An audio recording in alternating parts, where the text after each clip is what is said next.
Children's shows.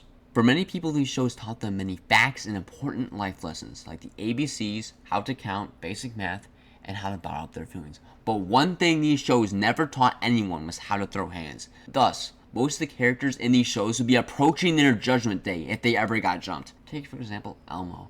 His tactics when faced with a fight are to either de-escalate, run away, or just let his ass get ingrained on the sidewalk and wake up from a coma 2 years later with his leg chopped off. Yes, Elmo was only 2 feet tall, but what is stopping him from going full Mike Tyson mode on his opponents? Like, most short people have bottled up demons ready to be released when someone cuts them off in traffic. But then again, Elmo isn't built like that, and most other children's show characters aren't either. Most children's show characters. But there are a select few characters that could probably have their way with fucking Thanos if they wanted to, or just be able to send me to heaven if I ever sparred with them.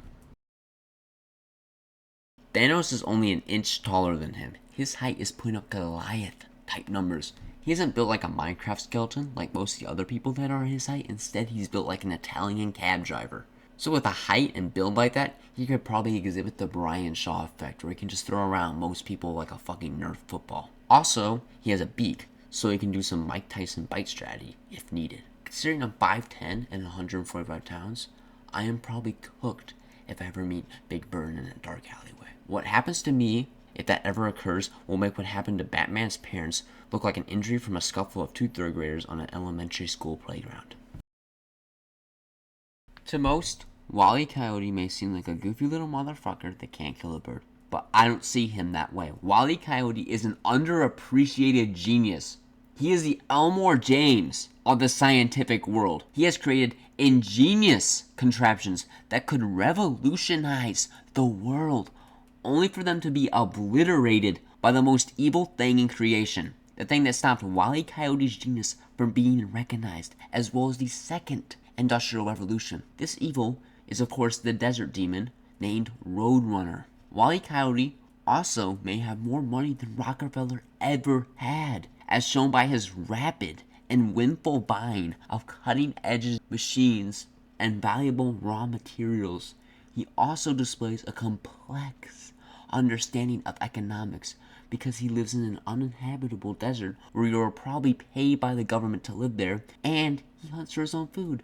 Thus, if I ever start beefing with Wile E. Coyote, he will probably buy a Russian missile and incinerate my entire hometown before I can even pull up to his place of residence to settle our beef like normal human-resembling creatures do. And even if I do get in a fight with him, he'll probably either get roided up beforehand or whip out a cyberpunk-looking ass Winter Soldier arm that gets surgically implanted before the fight on an operating table in this basement. He can eat trees, rocks, and metal. What's stopping him from eating me? For one, he's a big-ass dinosaur. Though he isn't the same weight class as Big Bird, but Big Bird is low-key a match for Thanos. Big Bird could probably give Mike Tyson the prison experience that Mike Tyson never had. But Barney isn't just a big guy. He also gives off psychopathic vibes. The way he's always smiling and the disturbed look in his eyes makes me feel like he's only pretending to feel emotions. Barney gives off the vibe that he felt no emotion while watching the first 5 minutes of Up. Also, Barney's a fiend. He caused the show to be cancelled because he was doing drugs on set. And by the looks of Barney, he wasn't doing shit you get from your doctor or from your local CVS. His purple ass was probably strutting down to the Fent Fortress and grabbing himself some Mexican sugar. He also gave drugs to children. Barney, between the drugs and the possibility that he's a psychopath, you know if you fight this motherfucker, he's gonna show no restraint. He's gonna tear your hair out, gouge your eyes, and then tear off your genitals, and keep smiling with that dead look in his eyes while he's doing all that. Then while your soul is about to pack up and leave your body, after he beat the shit out of you, his grimace, Tyrannosaurus Rex, love child looking ass is gonna offer you some coke.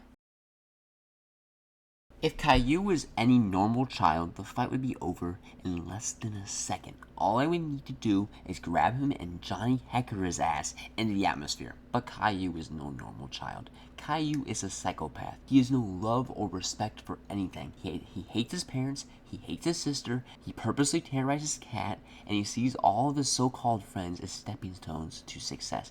Any attempt of kindness is him really covering up his wrongdoings and sucking off people more powerful than him. He is seen as a child version of Patrick Bateman, but instead of killing Donald Trump's side chicks, he kills animals and the things that see him as the true monster he is. Things like me. But that isn't the worst of Cayu's power. I firmly believe Caillou isn't just a psychopath, but an avatar of the devil himself. Thus, if I was to fight him, I would not only be fighting a person that would have no problems with reaping my soul, but a person that also has the capabilities to do so. Unless, of course, I have a Bible and a cross. But I ain't that religious, so...